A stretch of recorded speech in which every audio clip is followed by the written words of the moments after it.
John Walton's Distillery. Like I mentioned before, we offer free samples as well as free tours.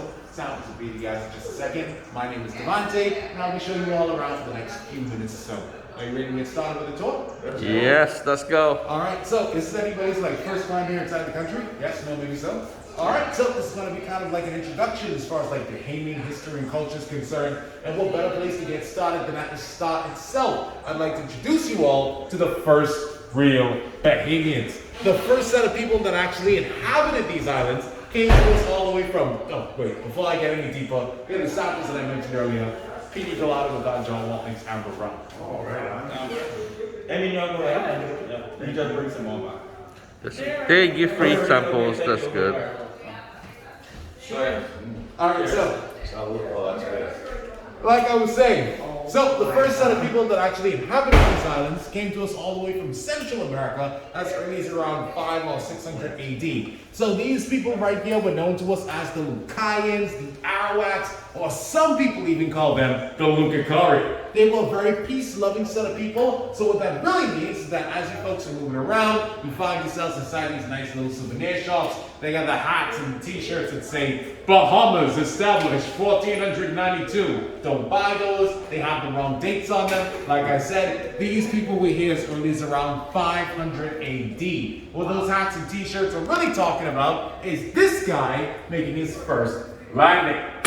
1492, Columbus sailed the ocean blue. He brought 3 ships, death, disease, and he took some stuff back with him too. So, a lot of people don't realize it, but of course Columbus landed here in the Bahamas before he made his way over to the Americas, where he came in contact with the native indigenous people, and you can kind of guess where the story goes from there. The Lucayans would be completely wiped out, either due to enslavement or disease, leaving the Bahamas as it was completely uninhabited for the next 130 years to come. Which brings us over here.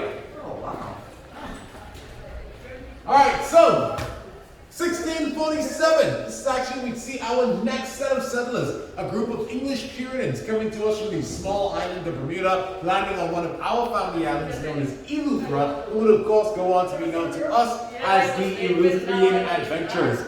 This is all in 1647 when they showed up, and by 1670, we officially started our time underneath the British with King Charles II and the 6 Lord Proprietors he had sent to govern the Bahamas on his behalf. Now the thing about these guys, me personally, I actually like to refer to them as the Maybelline Royals because their hair is absolutely fantastic.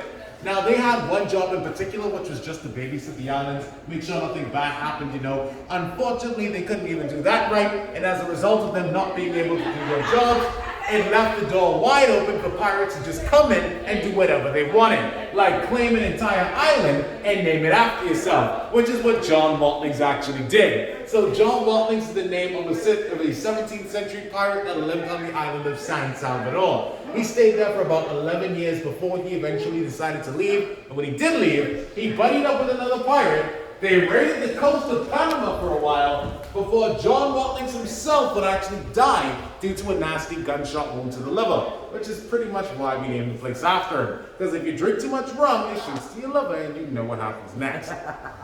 Alright, so before we continue on, do you have any questions? Anything else you might be curious about? Might want to know? Yes, no, maybe so? Everyone's good? Yeah. Alright, so from here, just follow me. We're headed through the hallway and down the stairs in front of us. Yeah. I love that. Yeah. All right.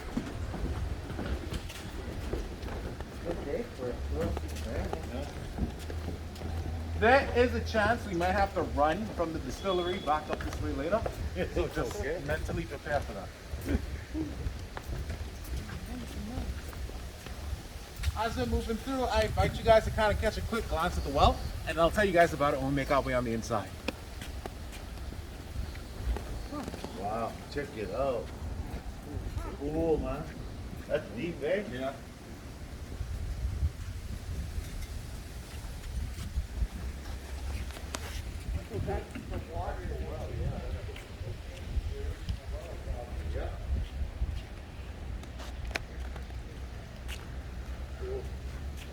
Is the well still working? You mean does the well still hold water? Yeah. Yes, it does. Would you want to drink from it? Absolutely not. Oh, that's why you guys put it in there? No. All right, so where you guys are right now is John Watling's Distillery itself. This is where we do the aging, the blending, as well as the production. Starting off with the basics, for a spirit to be considered a rum, it must be made from some kind of sugarcane byproduct. Here at John Watling's, we use sugarcane molasses when making our rums. Inside those large stainless steel tanks in the back there, that's where we store the raw spirit. So if we were talking about whiskey right now, we'd be calling that stuff moonshine, but here in the world of rum, we like to refer to that stuff as fire water. Over inside the barrels here, of course, is the aging happening. Each of those barrels are all filled with some of our John Watling spirit on the inside. The rums themselves actually go from light to dark, starting at 3 and ending at about 7 years of age. Of course, as for our barrels, we like to use white American oak barrels, once used bourbon barrels in particular, and of course the barrels themselves come to us from Jack Daniels. Now the part of this whole process that makes John Watling's a truly Bahamian rum is actually what happens on this little stainless steel table right here. Believe it or not, this is actually where all the bottling goes down. Everything you see on all our bottles is actually all done by hand. From the numbering to the labeling, there's a max of 3 people that work down there on the regular, and they can fill up to 2,000 bottles in a single day. Keep in mind, this is the only place that we do any of this, so any bottle that you come across on your stay here, whether it's the smaller local liquor stores or the larger hotels, all of it would have come from right off of that table there. Wow. Now, like I mentioned before, our rums, they go from light to dark, starting at 3 and ending at 7 years. And over on the poster here, you can actually see these are 3 of the 5 different rums we make at John Watling's Distillery. Starting with the youngest is our John Watling's Pale Rum, 3 years age, that one is. Carries more of those citrusy kinds of notes and aromas behind it. I'd recommend that for more of your tropical drinks, mojitos, classic daiquiris, that kind of thing. Next one is our John Watling's Amber Rum. That one there is 4 years of age. Carries more of those woody, oaky characteristics. If you're a Scotch whiskey Captain Morgan kind of person, I definitely recommend that for you. It's actually the same one you would have tasted inside your pina colada when you walked in. And the last one is our John Watling's Vista Rum. 5 years age. It's one of the darker and smoother rums that we make, so you don't have to mix that with anything. You can drink it just the way that it is. I like to enjoy mine chilled with a cigar on the side. So, at this point, do you folks have any questions, anything else you might be curious about, might want to know? Yes, no, maybe so? So when you're baking with rum, yes, which one would you use? I would recommend the John Watling's Amber Rum. So this one, and you normally use gold rums for cooking with, I want to say rum cakes, rum balls, that kind of thing. Yeah. So the John Watling's Amber Rum is the one I'd recommend for that. Okay. All right, so where I'm taking you folks next is out of the distillery and up inside of Alcoholics Paradise, where you can actually buy a bottle of John Watling's rum. That was not going to be my next question. How much is that bottle cost? We have like some people on the inside here that'll be able to tell you about that. Let's just hurry on and get across before the rain comes down. Wait.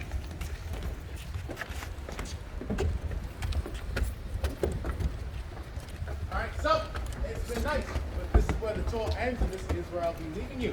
Be sure to mask up on your way in and do enjoy the rest of the stay. Thank you. Alright. Nobody. It was very informative. Alright, nice having you. Thank you. We have a terminal for rum tasting and cocktails if you're interested, okay? Next to the rums in the bucket.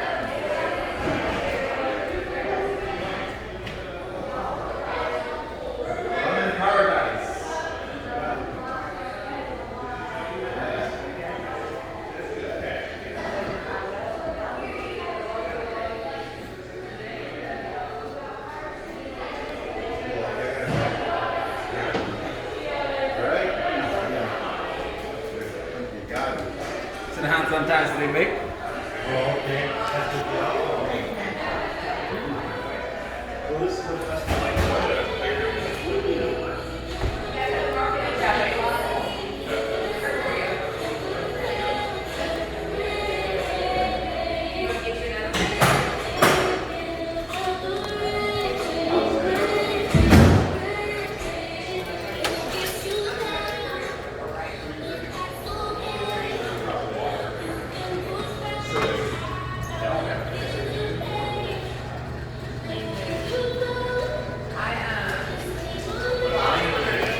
So this ends the tour of John Watling's. This is the final place that you can do some tasting. And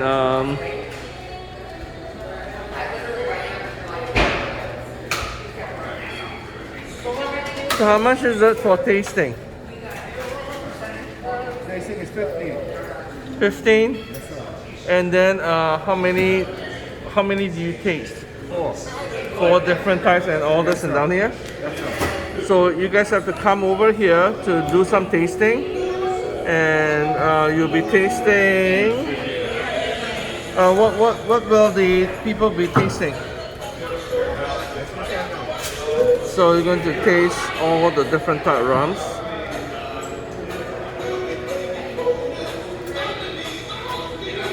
It's not focused, but anyway.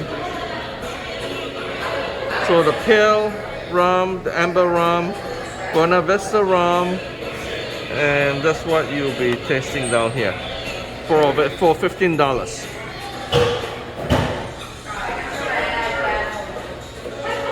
Yeah, I'm going to end the video. Thank you so much for watching.